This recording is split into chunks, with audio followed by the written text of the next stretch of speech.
Welcome back to the Bobcast. Matt Ambrose is here sitting down with men's lacrosse head coach Steve Gartelman.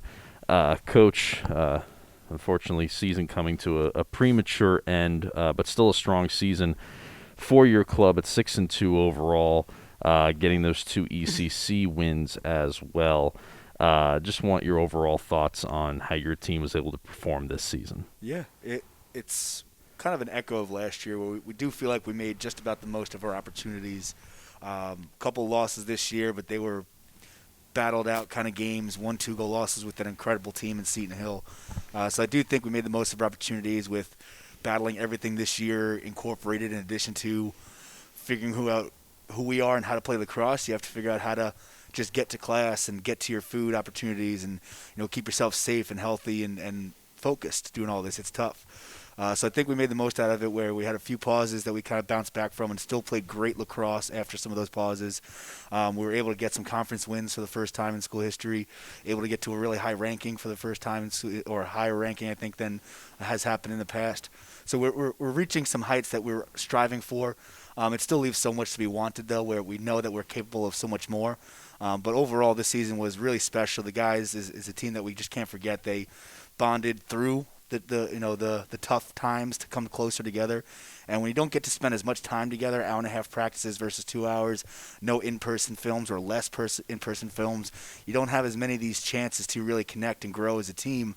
So I was really proud of these guys to find ways to connect each other in a cultural sense or in a chemistry sense as people first, but doing it in this COVID environment where maybe they played a little bit more of the DM tag in the Instagram or something, or shared some videos in the group chat or whatever it is. Or maybe after they got their homework done, played a few more video games to talk on the mic. But they found ways to hold up their end of the deal with 3.0 in the fall and hopefully getting a 3.0 this spring, but also coming together, and that's what I think made us capable of winning some of those games and playing well in some of those games through all this in this tough times. Hey, you talk about the rankings ranked in the preseason poll for the USILA, getting up as high as 12 during the season. Some of those wins that you talked about, the come-from-behind wins against Lake Erie and Chestnut Hill, both of those very thrilling games. And then, of course, you had the last one you played against Roberts Wesleyan at Bobcat Stadium, a senior day,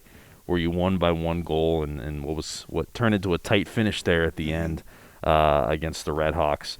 Just kind of take us through those games in particular, the Lake Erie, Chestnut Hill, and Roberts games, and kind of the roller coaster of emotions that was going on while, in the first 2 games you were mounting your way back, and then against Roberts you were trying to hold on to that late lead. Sure. The first 2 games where we found our way to crawl back into some games late and find a win, it was our first experiencing making a tough travel in this environment where not as many overnight trips, so there were some long trips coming off the bus trying to get that going, and that made for a few slow starts, which is not an excuse, it's just a reality. We went to practice to try to make that a better opportunity for us to start games a little bit quicker and stay hot, so I think we did address that as the season went. But those 2 games, tough travel, tough teams, we get out there and kind of get hit in the chops a little bit, and Mike Tyson's got a fun little quote: everyone's got a game plan to get punched in the mouth. So we had our game plan. We go out there and they gave us one of the chops, and we had to kind of reanalyze a few things. We had to adjust our ride in both games dramatically because they kind of knew what we were coming with and had a good game plan. So halftime we made dramatic adjustments. It was all things where it kind of felt slow coming off the bus and found our way in the third and fourth to get faster. So those first 2 games was really the testament of us overcoming adversity, and us coming together and trusting each other and knowing that we have so much more better lacrosse than what we were showing those first 2 quarters, and not letting it snowball in a negative way. Guys were saying, hey, next play, you got the next one, instead of what's wrong with you or why weren't you there. It was all positive conversations, which I think is the only reason why we can come through in those tight games and have some wins. Coming to the other side, this was after one of our pauses, coming back after having a little bit of a lull in practice, playing a few tough games with Seton Hill, but then getting to play Roberts on senior day here at home. Definitely not the travel factor. That's not in the game plan anymore. I think we came out, played well in that first half. Saw the third quarter, kind of hit some skids there for us. But this is the same conversation as the first 2 games, just a different time frame in the game and a different way where we had it and kind of lost a little bit and had to find it. And the first 2 games against Lake Erie and Chestnut Hill is never quite had it and had to kind of put it together as the game went. So both similarities in the sense of trying to find our way But I think it's tougher even in the Roberts game where we get to that point to have it and lose it is another whole mental edge of being able to come back and still trust that we're going to be getting back to our way or still play better than that first half. So those games were a lot of fun to see the guys trust each other. And we say that a lot through practice, a lot through the game, a lot through the season of trying to find ways to, have that open heart so you can trust that he's going to be there. You can throw that pass. You can make your slide. He's going to be down the backside. If you get this done at the right way, Jack and our goalies are going to make their saves. Sammy and Kate are going to make their exits with the faceoffs and put it right where they need to so we can play ground balls. So all those things layer up to trusting each other and coming out of those tough games with wins. So it's the mental toughness and the commitment to each other. I think you really see in those 3 games of that's what our guys showed this year. It wasn't a fluke last year that we were good. This year is just showing that good teams now know that we're pretty good, and they played a heck of a game against us, but we were able to overcome adversity and really trust ourselves to find a way to get things done. Want to look at some of the seniors that you had on this team, a bunch of them, and just a couple to highlight, one being Jack Marks in between the pipes for you. Set the program record earlier this year for wins by a goalkeeper that Tyler Haynes originally held. Jack took over that mark a few games. Jack took over that mark. I didn't even mean to do that. Like that. Look at me go. It's almost 9 in the morning. I'm breaking these We're already out. on fire. Oh, man. But he was able to set that record earlier this year. Just tell me about what he's meant to this program. You've only been able to coach him for a couple of years, but what has he meant to you as a coach and to Frostburg State lacrosse? Yeah, he's been the definition of a staple. Started every game of his career, helped us from the transition from Division III to Division II, having some solidarity there that we can kind of work through and build around. A lot of the defensemen that played with him in those times also stayed, but to have somebody in the pipes there that you kind of know what you're going to get. He's going to make the stops he's supposed to. He's going to rob a few. That's going to get the guys excited. He can rip outlets in transition and after the save. He even showed a right-handed pass in the Roberts Wesleyan game for a left-handed goalie. So we joke a lot and put the big R on his scouting report now that he can throw that pass. But he, in the time that I've got to work with him, which has been shorter than I would like to have him for all eternity if we could, because Jack was a really great guy for us. But he showed us that you can have a 3.5 GPA in engineering, you can be a great lacrosse player and a leader and have fun and have all these little balances of being different types of people and being successful in all different areas there. So he's been a really, really big staple in just building our culture and having our culture echo to lacrosse, where we think about the people first.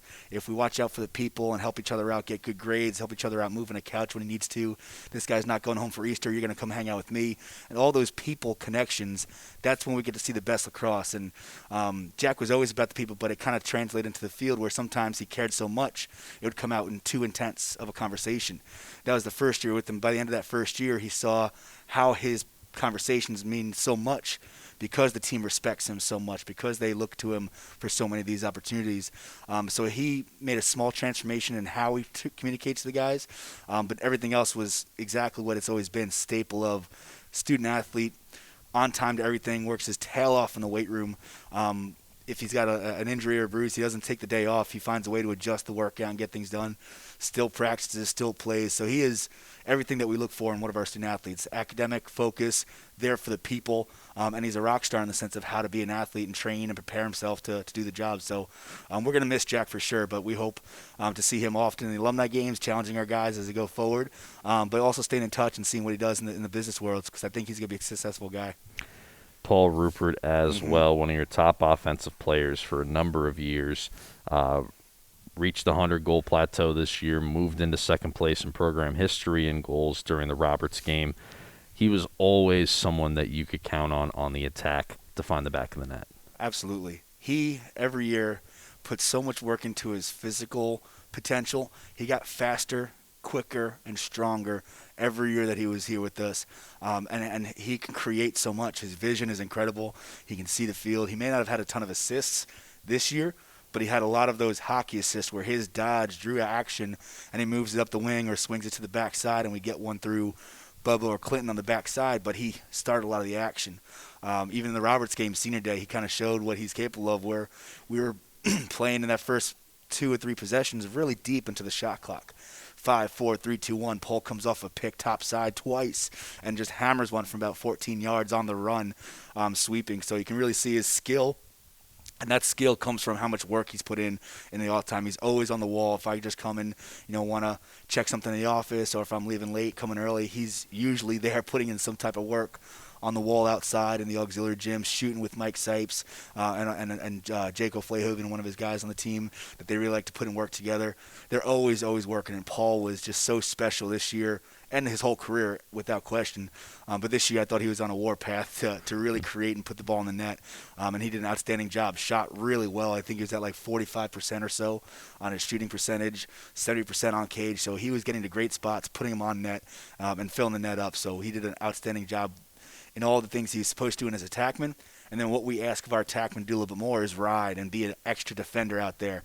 And he caused a lot of turnovers, got the ball back for us a lot of times, which we feel like is a difference maker in our game. So he was kind of a catalyst for that energy, which sparks the whole team. Also, those are what we like to say hype plays. Anything that gets the bench going, gets some hype plays. So, yeah, they get hyped for his goals, but they go crazy for when he rides the ball back and that attack group rides the ball back. So another guy who's just been a staple of how to work, how to go about your business. Now as a master's student, he's got above 3.0 GPA as a master's student. So another guy who just knows how to go about his business, do the right thing, show us how to be a team player and care about people, but also get the most for yourself by preparing yourself. And we like to say if you want the most for yourself, you want the most for the team. Because if the team does well, you do well. And if you do well, then the team does well. So putting in that effort for yourself, as long as you are connected with the team, really helps us all be better. And they really – Paul and Jack, but we're talking about Paul in this moment, is really exceptional in how he puts in the extra time. One of my football coaches used to say a lot, you are what you do and know it's when no one's watching. And it's not because I asked Paul to hit the wall or asked him to do this. He just wanted it. So he went out there and he worked, and he's just a grinder. That's what he is. On your defense, two of the seniors that will be leaving your program were top two in caused turnovers this past year, that being Garrett Colvin and Colson Gregory, respectively. You throw them in with Dante York, who's another senior on this team. Really, the defensive unit as a whole have been pretty solid throughout their time here and throughout this past season. What did you see from your defense and the guys who will be leaving this program? Yeah, that's a great group of guys, from Jack out to those three and the other defenders and the short stick and the LSMs as well. The 15 or so guys that are the heart and soul of the rotation that we put to guys there did an awesome job, and they're selfless. If somebody's tired, hey, coach, need one, next guy goes out, and they get hyped for the next guy to go in there. But those three seniors, Colvin, Colson Gregory, and Dante York, they are exactly what you want out of a defensive unit. They're connected. They kind of anticipate each other really well, communicate. Colson Gregory is the loudest voice in a positive statement here, the loudest voice in existence on the field, and it's beautiful on the defensive side. He can control the tempo, he can communicate things out, and really help be the voice that connects the seven pieces there. It could really get crazy. So him being vocal and saying it with his chest is something that we're going to really miss. We have to find a new voice in the future. And he really has grown in my time here. He's another guy who just works, puts in the time in his own right, and then that competes when he has opportunities here at practice. And he's grown from a role player to a starter to a staple, and now leading, us in some statistics and being a top guy and cause turnovers. So he did a great job this year, really just being patient in his career, but this year being like, okay, now it's my time to shine. Let's put my best foot forward and not be, a risky check throw or anything, just being a great defender who is opportunistic in his times. Garrett Colvin he could cover quick guys, cover strong guys. He's so versatile, so smart. He is one of the guys who anticipates so well. If, Colson's got a V-hold going on, Garrett's coming to the back of the head, and we're putting a double on. So those things is where the connections really show how good they are, is when they can anticipate how one guy plays, how this guy's going to roll, and they're just on him right away. And then Dante York does not get shaken by anybody. He's got the best feet in the game. He throws, well-timed checks. He's not a home run check guy, but nobody runs past Dante York. And to have that luxury of a vocal guy, a versatile guy who can cover all different types, and a really, really dynamic guy, and them understanding all their roles and strengths and weaknesses, because they can cover all different types of guys, but they know, here's my strength, I need some help, so I'm going to get this guy here, and they anticipate that, and they're all so connected. It's going to be really hard to replace those three and find that chemistry again. We've got a great class coming in, great guys who are on the roster now, ready for their opportunity to step up, who have been part of that rotation. But those three guys, if I could build a defense out of clay, it would look very much like Dante York, Garrett Colvin, and Colson Gregory. When you kind of examine this senior class as a whole, And I wish we had the time to kind of go through every single one individually and discuss their impact, because all of them have meant a lot to how this program has grown to where where it's gotten to now. What will you miss the most about the senior class as a whole and what they've brought to the table for you? Yeah, I think the senior class from my time with them has really shown their ability to keep life in balance, specifically in their mindset of how we can enjoy our time together, where practice is always so much fun. We have a lot of jokes and laughs, and we have a lot of time that we really have joy going through our practice, and joy going through our team, and it's a blast. But these guys are covered in sweat. Maybe there's a few nicks and bruises and scratches, and Cassie's putting some tape on an ankle over here, but he's going to run back into the game or into the practice, and it's that balance of being able to enjoy these moments so dearly and so passionately that you can have fun in the grind. And that's what I think these guys really were about, and half of them came back for that. You don't come back just to play the games. When you come back, you're lifting, you're running, you're getting up at 6 o'clock in the morning sometimes, or even earlier for the things that we have to do as a student athlete. So they commit to that grind, and they were ready to have fun in that grind. That's what we're going to miss the most. I think our guys learned from that, so we can carry that on going afterwards. But they did a great job of that, where we can really have a lot of fun and laughter. But if we give them, just a little look, or if we give them a little, nudge, or say, hey guys, chill out, they know how to go and take that focus, really find from a wide, enjoyable moment to, gotcha, coach, what are we talking about? And they soak it up, and that's where the trust comes in for me as a coach, where we can really have fun at practice. We can let our guard down a little bit and not have to be this overarching manager that does everything, when we know that we can have a little fun and ask for guys to focus, or the guys know this is the time to focus, and then we go out into the games and we can still execute at a high clip. And that's what we try to balance as a coaching staff. But those guys did it great, where we were able to have a lot of enjoyment this year through this tough season, which had so much extra things weighing on us, that fun-loving atmosphere was necessary for us to be successful. So those guys keeping it light but focused, I think, is how we got through all these tough moments. A couple hiccups here and all the extra stuff we had to do to still be really competitive and plant that flag in a spot that Frostburg Men's Lacrosse is hopefully now known as a Division II program that's here to belong. Well, I think you've certainly established yourself, and the guys who are leaving this program have been a huge part of it. I know myself, coming to Frostburg, I never was a huge lacrosse fan until I started watching your team. And you've made me a fan of the game of lacrosse. Your team and your coaching has made me a fan of this game because of what I've been able to see throughout the last couple of years. So, Coach, great season. Get back after it next spring, and hopefully better circumstances surrounding that season. Coach Steve Gartleman, thanks. Thanks so much, Matt. Next up here on the Bobcast is women's lacrosse. I'm here with head coach Taylor Sindel, coming off the MEC championship game, the first appearance for a Frostburg athletic program in an MEC championship game. However, falling to Notre Dame in that game, 14-10, the final after the semifinal win, 19-9 over Davis and Elkins. Coach, just your thoughts from the past week. I think the Davis and Elkins game, we were just excited to be at home, have all our fans, play a team that we had just played in a tight game on Sunday, and we were just coming out ready to show them up, and it was a really fun and exciting, game to be a part of. And then we came out with a great warm-up on Friday, felt really good about it, and I think, honestly, our nerves just got the best of us. Like you said, it was the first time any team at Frostburg had made it to a championship game, let alone this team. And so I think we just got a little nervous, but that's okay. I mean, we'll be back, and that's, we've got a lot to look forward to.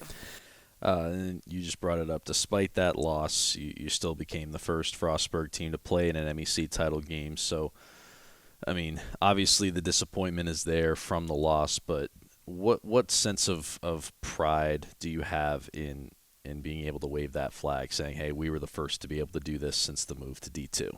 I mean, I couldn't be prouder of this team, and I think, obviously, we were all sad after the game and there were tears, but the girls even said, we have so much to be proud of. We've done so much this year. So I think, now we don't have to worry about, okay, we've never been here before, we've never done this before. It's like, okay, we've been here, we know what to do, we know what not to do.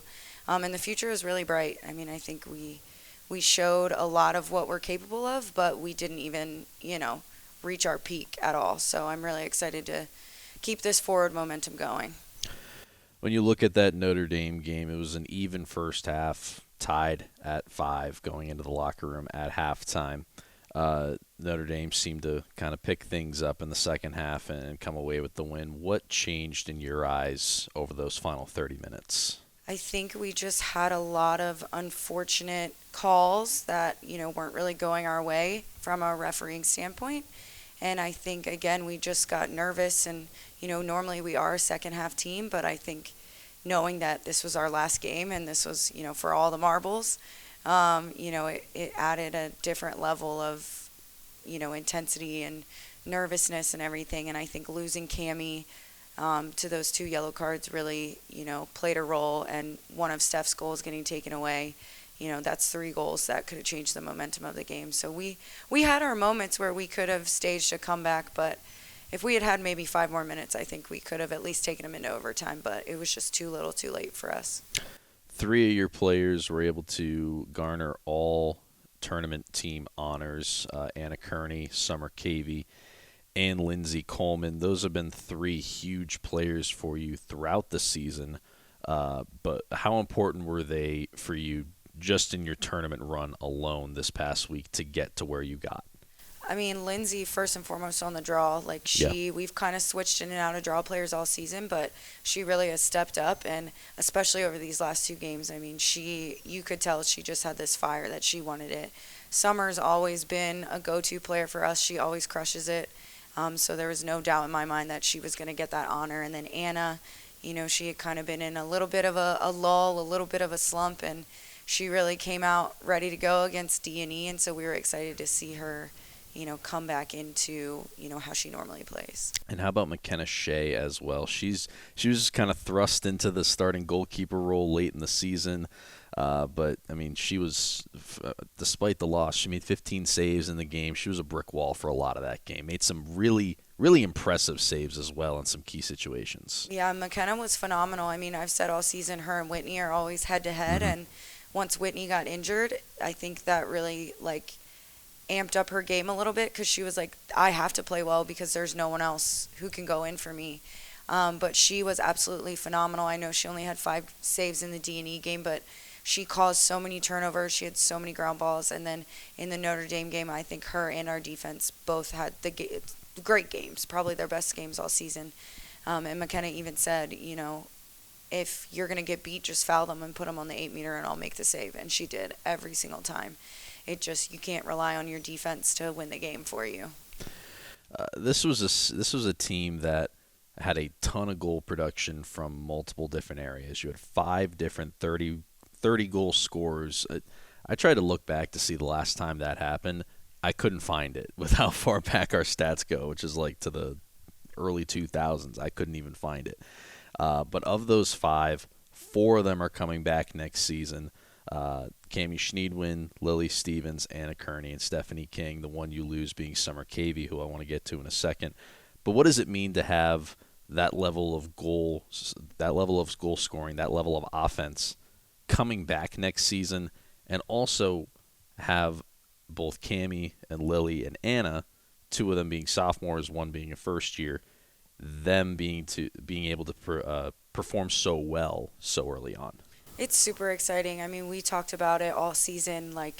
Once we started going into, nominating people for all conference and things like that, I was like, I don't think any of our kids are unfortunately going to get player of the year because any one of them could be player of the year, which is amazing.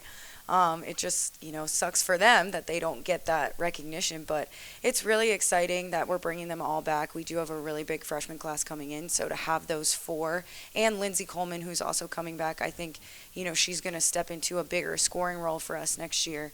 I think them being able to kind of show the freshmen, this is how we do things and this is how you get it done. And then Steph and Lindsay leave, but, we still have those 3, like you said. And then hopefully some freshmen start to step up. I mean, I think our offense is going to be in really good hands for quite a few years.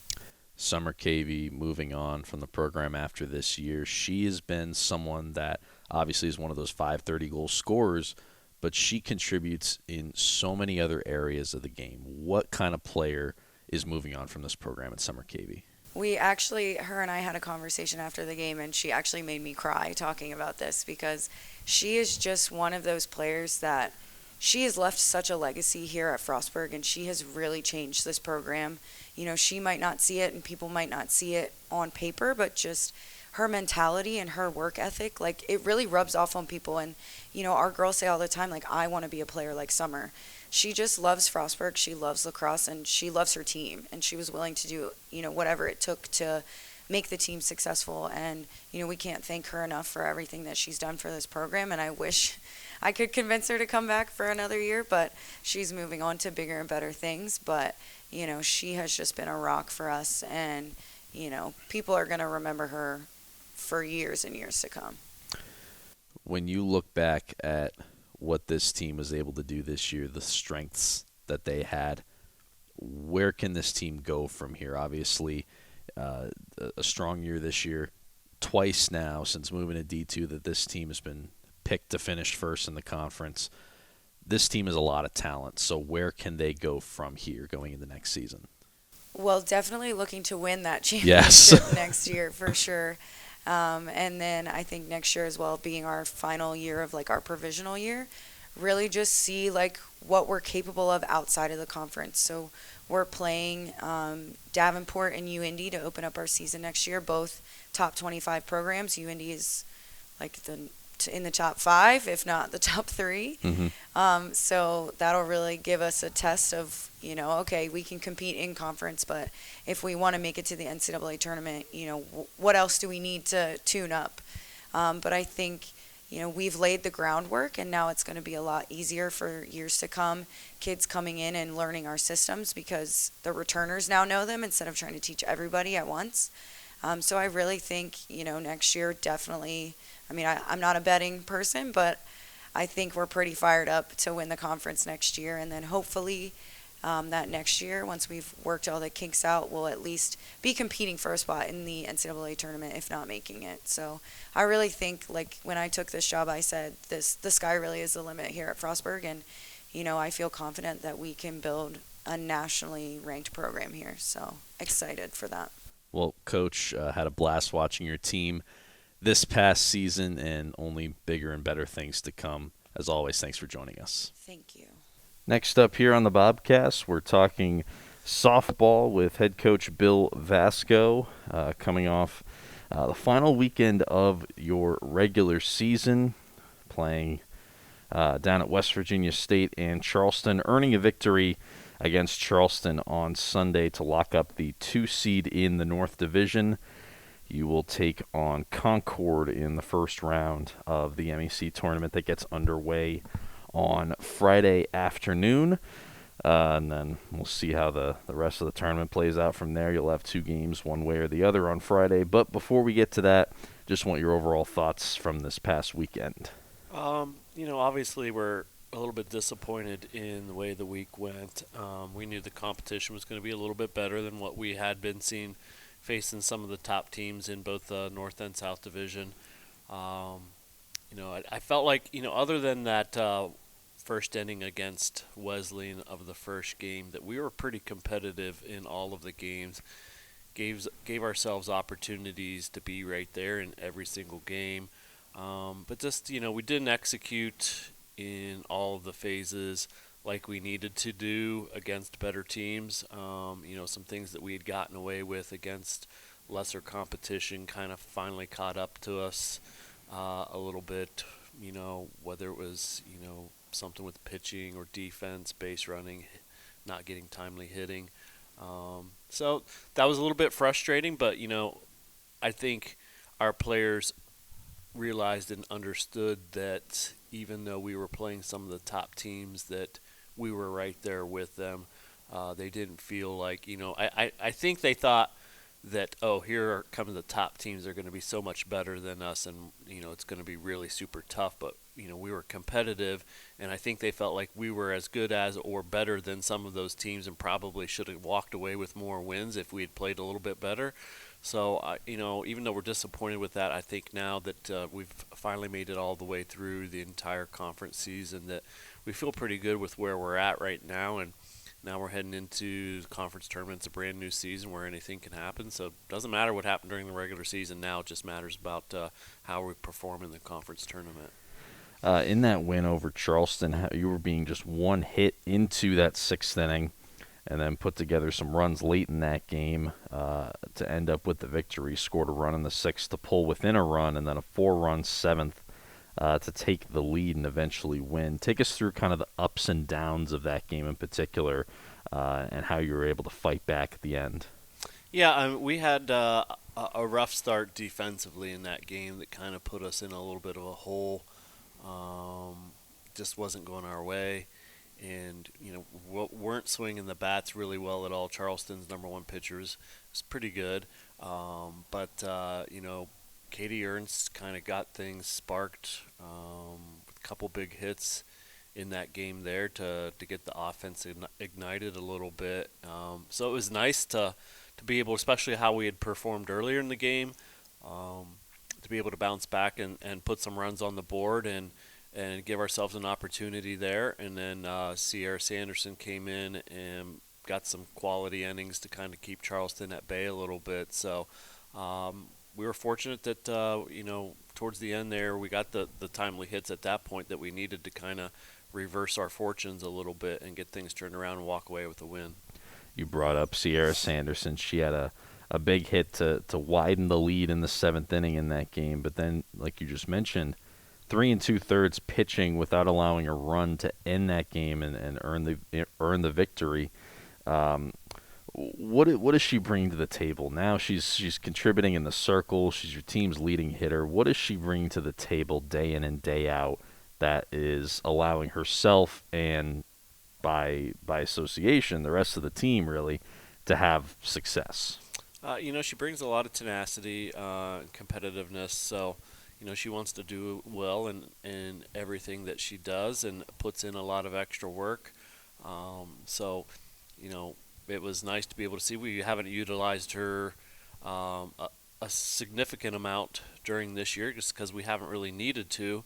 But she's continued to do what she needed to in practice in terms of the pitching part to work at that, and was able to come in and really give us a boost there when we needed to keep them off of the board and allow us an opportunity to score some runs. So, she's continued to do well and, playing outfield on the bases and at the plate to kind of mix it up and step up when we've needed to. We've kind of bumped her up in the lineup a little bit to go back-to-back with Kat to be able to give us some opportunities to do some different things with those two. So it's just been nice to see her be successful as a freshman and continue to work to get better. And hopefully that will continue into the postseason and into her future as well.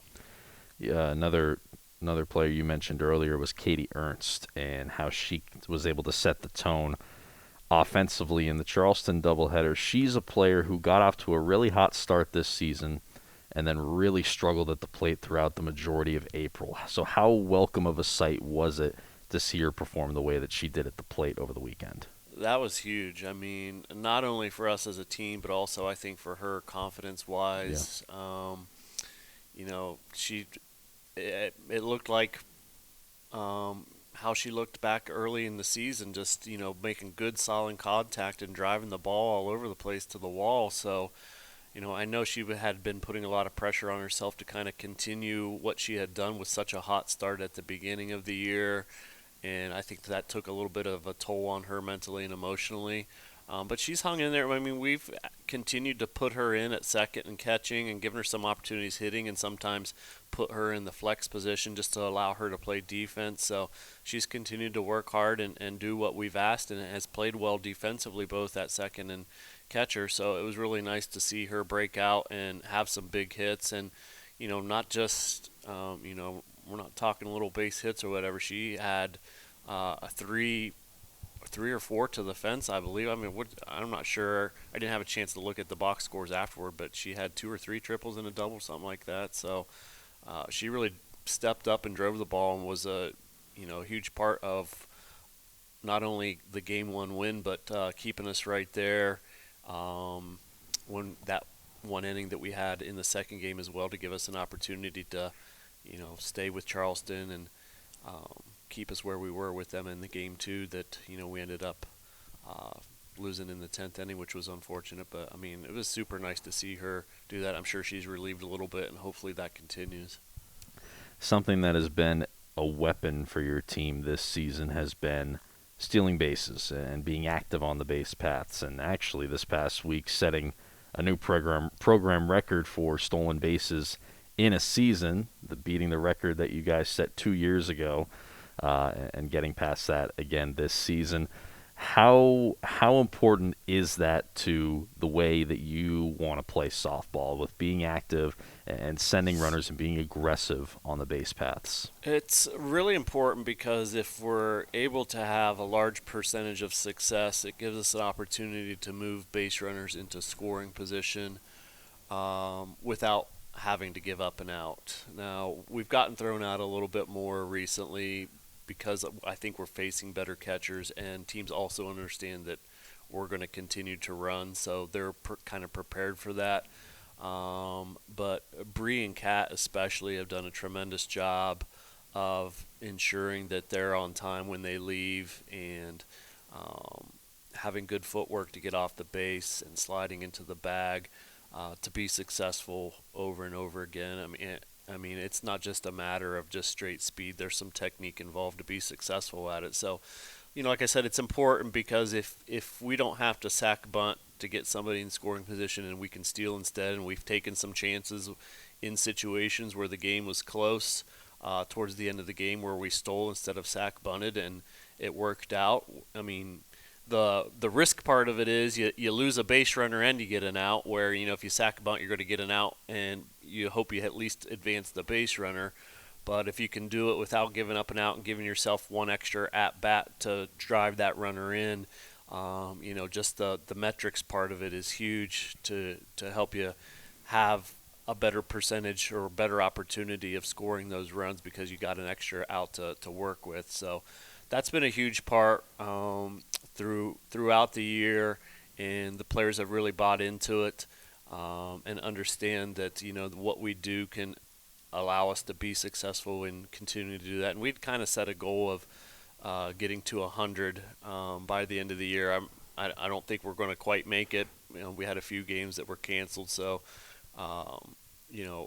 the leaders in Division II are right around 2.8 to 3 stolen bases per game, and we were around that number there for a while, and I think we're probably at about 2.5 per game right now. But we've had some really close games against good pitching lately that's kind of limited our opportunities to be on base as much as we were early in the year. So that's impacted that a little bit, but we've still taken advantage that like I said, Kat and Bree get on base a lot. Sierra's given us some opportunities there, and Ava has given us some chances at stealing bases as well. But those players got to be on base to make that happen, and so that's part of the equation, is just the on-base percentage to put us in a position to be able to do that, and we've taken advantage of it, and it'll continue to be something that we do. You start the MEC tournament, as I mentioned before. You will be the second seed in the North Division, so you'll take on the 3 seed from the South, that being Concord, at 12 o'clock on Friday, and then play another game later that day as the tournament goes on. But this is a Concord team you split with at Bobcat Field a few weeks back, and the two of us have talked about how you've had some weeks where you've kind of had the games kind of loaded up, whether it be that's just how the schedule played out or reschedulings resulted in that.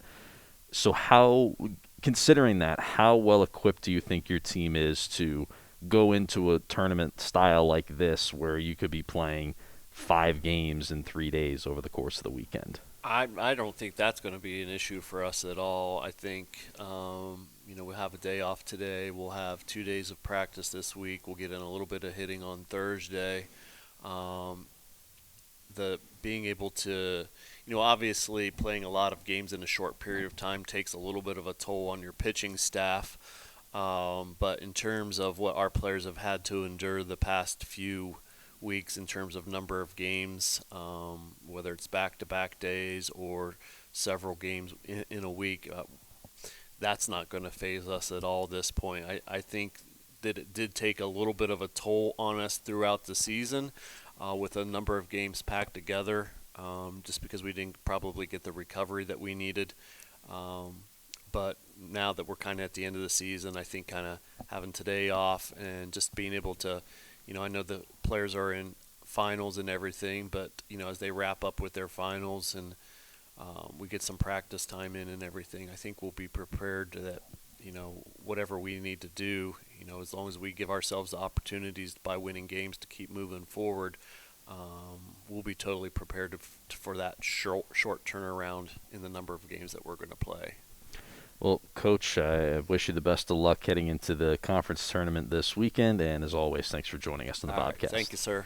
Welcome back to the Bobcast. Next up, we're talking men's and women's tennis with head coach Jeff Splinter, coming off your final match of the season at home against Fairmont State here earlier this past week, last Tuesday to be exact. Just wanted to get your overall thoughts from the afternoon and early evening as it turned out. Yeah, we were excited to play our final match against Fairmont. We knew it was going to be a competitive match where Fairmont is, like I said last week, in a place that we want to get to next year. So on the men's side, I believe they were the 3 or the 4 seed in conference, and the women's side, I think they finished out with that 4 spot. So it's something, we wanted to see where we have to get to going into next year, and was really pleased with how we performed and played. The men have been scraping and clawing all year. It was a pretty competitive match for what it was. And then on the women's side, from the first match all the way to the bottom match, it was very competitive tennis. We ended up getting a win, which was very exciting for Betsy. And Jen was really competing on a point basis, and just really, really exciting to play good competitive tennis that mattered toward the very end of the season. That 80 degrees Tuesday didn't hurt either. That's right. No, it certainly did not. You talked about Betsy Hickson and getting the win in the number 4 singles in her match. She's someone who's been consistently improving as the season has gone on and able to end her season getting that victory in that singles match. How proud of her were you in seeing her get that win? Oh, extremely proud. I think, looking at Betsy, seeing what she was like her first semester here in the fall, she didn't get to play much last year at her school she transferred from, with obviously everything going on.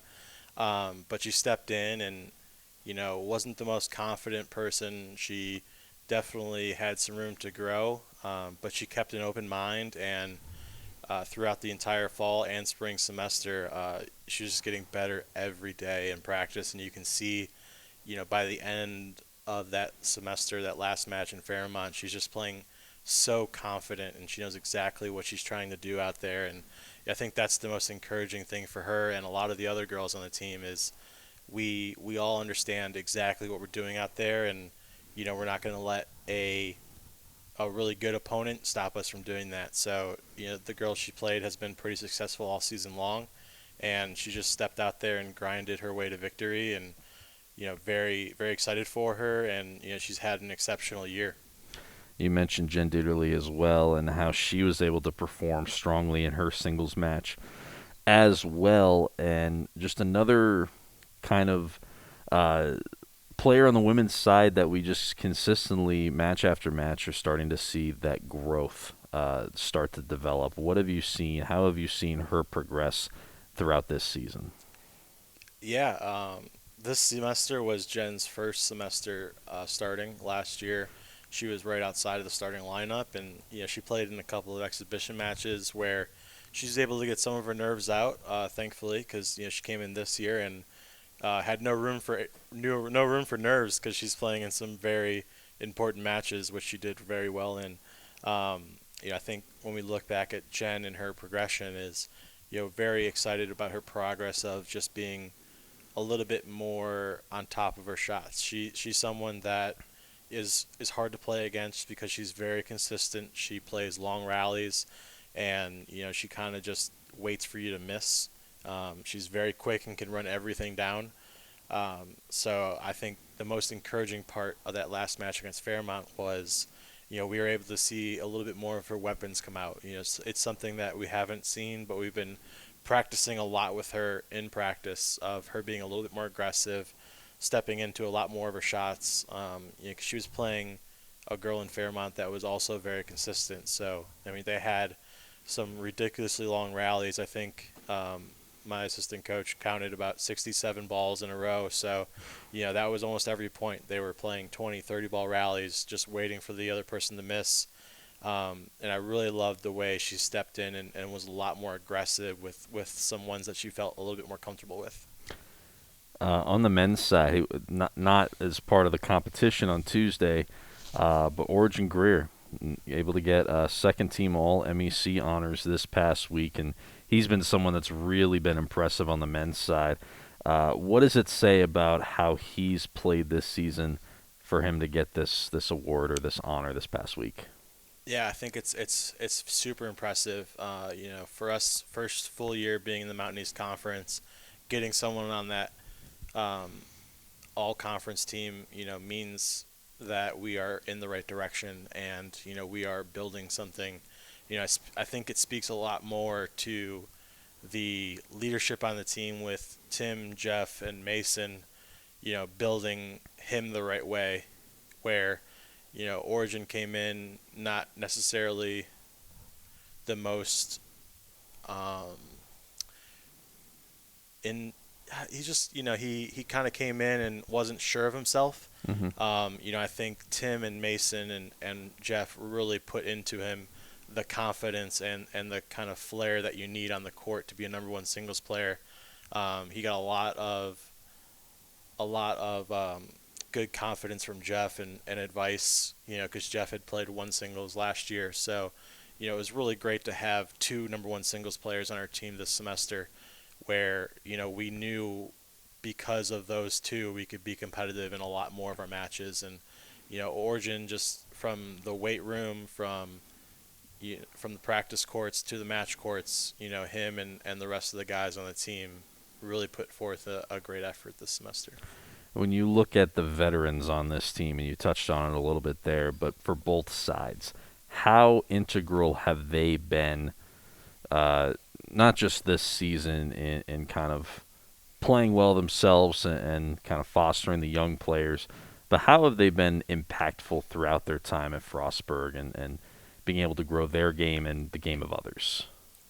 Yeah, I think they're all in a very unique opportunity where, they started out as a Division III player and had the expectations, and those expectations got ramped up once we started last year. And it could have been easy to say it's a lot and I can't do it, but I think they really accepted the challenge and they love the work ethic, and they love coming in and hitting every day and getting better. So it speaks a lot to their adaptability and to their character of, why this team is headed in the right direction and why we're doing so many great things this year, and why we'll continue to do those things next year.